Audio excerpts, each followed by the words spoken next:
citoyenne la. ma xool tam Sonko xooluma côté parti politique mais côté citoyen la man mi yow mi boo amee jafe-jafe ak beneen citoyen sénégalais li gën mooy ngeen dem police au lieu que ngeen koy bëgg a fajal seen bopp. wala police wala en tout cas yoon. donc pour man dossier bi noonu la am na benn xale bu jigéen bu dem porter plainte mu war a dem justice personne n'est au-delà. au-dessus de la justice. léegi nag maintenant malheureusement laay wax politiser nañ ko. de part et d'autre.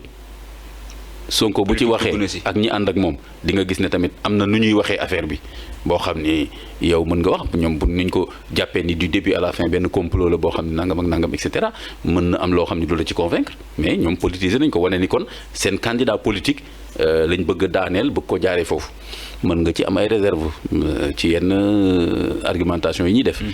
côté bële tamit da nga sentir ne y a toute une équipe derrière Adji Sarr bi ma ci gën a marqué mooy sortie boobu mu defoon te ñu def ko en français.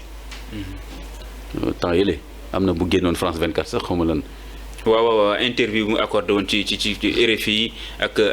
Adji Sarr moom rek mën na def loolu. waaw moom rek mën na def loolu. moom li mu defoon li mu mën def na ko keroog te fiasco la woon mooy bi ko maître El Hadj Sall. El Hadj Diouf waaw mu génne wax wolof. gis nga ñàkk tooy xem def ay contradiction pare di reetaan taxaw à côté di reetaan loolu la mën def moom. te même boobu gis nga maître moo ko monté. moo ko doon coaché. non c'est très clair. par contre bii xoolal bi coaching bi moo gën a sophistiqué. ñu defal ko ay photos yu rafet. nga xam ni kon kii Adji Sarr mën na yow sax am na ci peut-être yoo xam ne en tant que technicien peut-être yaa ngi koy doon doog a gis.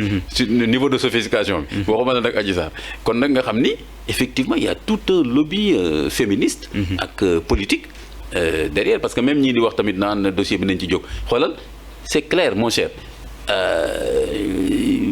maanaam justice rek taxul ñuy wax politique lu mën a affaiblir tey Sonko à partir de ce dossier ñi wax ñoom Farmago ñooñu c'est de bonne guerre ñoom tam côté boobu lañ koy waxee donc mi ngi noonu loolu laa mën a wax ci dossier boobu. am nga yaakaar yoon dem ci ba mu jeex parce que soulevé woon nañ ko fi mois de mars ñu gis la ci xew après ba léegi déglu na ñëpp nag mais mënu ko ñoo déglu Sonko ndax amul luñ ciy ragal am nga yaakaar yoon yoxal ci wala mu am yeneen calcul yuñ ci sóor. c'est vrai que pour man nag dossier bu doy waar la et que je me demande est-ce que histoire du Sénégal am na dossier. bu ni mel am je ne pense pas. parce que dossier Mamadou Diaby bi c'est vrai que métti woon na trop mais dossier nu ñu ko mën a waxee droit kii la. c'était purement politique. voilà politique. Mais bii moom je crois que lu bees la donc ça peut expliquer que gars yi am ci problème te aussi le fait que ñu politiser ko tax na camp présidentiel bi quand même ministre de la justice quand même day protéger aussi les intérêts du président. du rek justice lay doxal en tant que tel.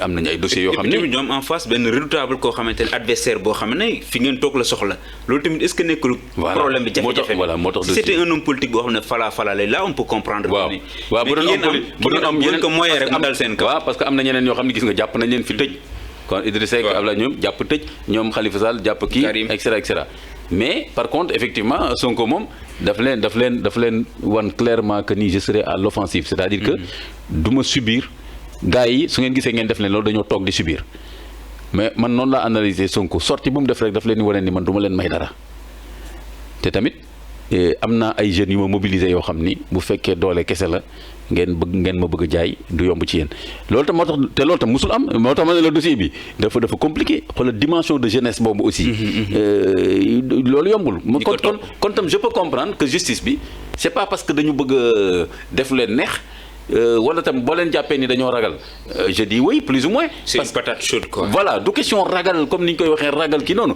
mais c'est-à-dire ragal dossier bu compliqué boo xam ni seet foo koy jaaree loolu ça arrive dans tous les pays du monde. moo tax dossier bi c'est vraiment difficile moo tax man xaw ma damay waxtaan ak ay avocats mais même ñoom ils te disent affaire bi moom doy waar. même ñoom sax dañ ciy xam ñu la dul bëgg a wax.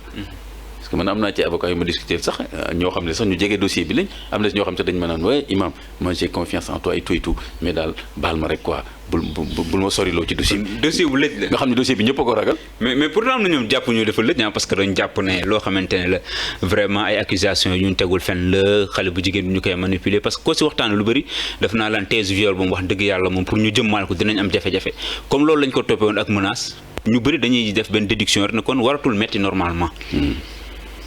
waaw bu dee loolu la rek waratul metti mais peut-être que du loolu rek. waaw donc mi ngi noonu. ñi ko séq la. voilà waaw mi ngi noonu dimension politique bi ñu ci dugal. et c'était quelque part aussi presque inévitable aussi mooy que dimension politique mooy que est-ce que Sonko avait le choix ci wax leen ni oui woo leen ma ngeen jugé ma lu ngeen àtte ma d'accord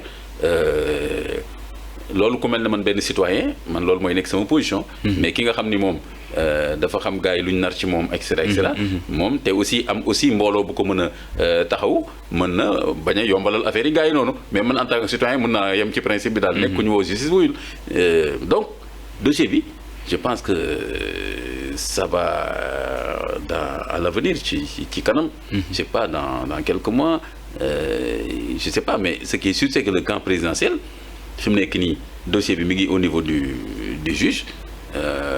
waa ji du woowaatoon na Sonko. Mame Diallo woowagu ko moom moo ci des. voilà dañ doon jàpp ne d'ici une semaine wala yooyu dina ko woo mais après finalement mujjee ko woo. te expliqué wul lu tax. nga xam ni kon te ma wax la benn affaire kooku du def dara te ministre de la justice yéegu ko. ak procureur parce que y a des liens. donc ñoom ñu ngi seet nu ñuy présenter. ban yoon lañ koy jaaree. loolu man bàyyi naa leen ko. mais ndaw yu topp Ousmane Sonko imam foofu tamit bëgg naa nga defal ma si jàngat